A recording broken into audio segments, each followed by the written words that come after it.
તો ફાઇનલી મિત્રો તમારો અવાજ સંભળાતો હોય કે ન સંભળાતો હોય, આપણે પૂગી ગયા માલબાપાના મંદિરે, જોઈ શકો.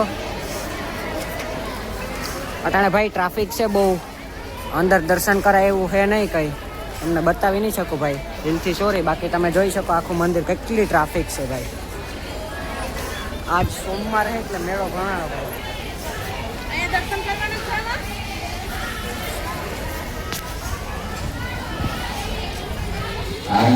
તો ચાલો તમને બતાવી આગળ અંદરના દર્શન કરીને.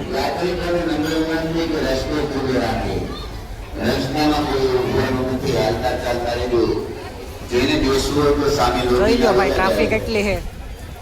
અથવા તો મેળામાં જઈને ઉભી રહે, મંદિરની અંદર કોઈ રસ્તામાં ઉભી નહીં, એવી નમ્ર વિનંતી. હાલતા ચાલતા રહેજો બાપા, રસ્તો ખુલ્લો રાખવા નમ્ર વિનંતી.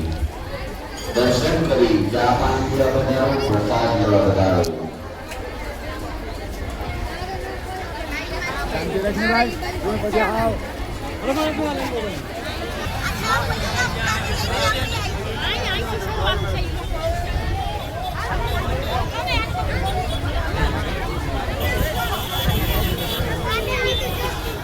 આગળથી કરી લે.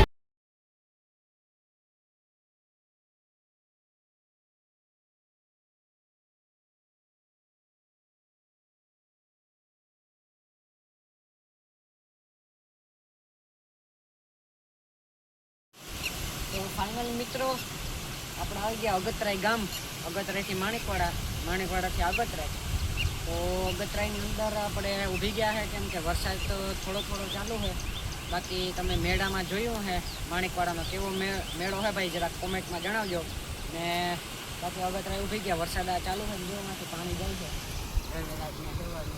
દેખાતું હશે. ને આપણે થોડુંક પબ્લિક હતી એટલે અવાજ બહુ કંઈ સંભળાતો નહોતો ભાઈ.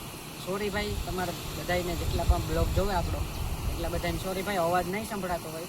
ને આપણું જે જૂનું માઇક હતું એ ખરાબ થઈ ગયું, પિન જરાક બગડી ગઈ છે. હવે નવું માઇક આજ મગાવ્યું છે, આજ કાલે આવી જશે.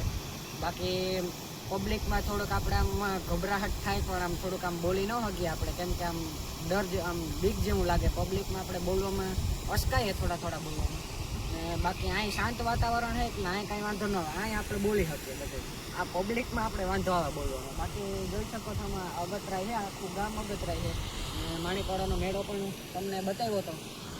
તો હવે સોમવારે આપણે હમણાં આપણા ગામમાં અંદર શંકર બાપાને આરતી થાય તો અહીં તમને બતાવશું. તો મળીએ આપણે આગળના બ્લોગમાં.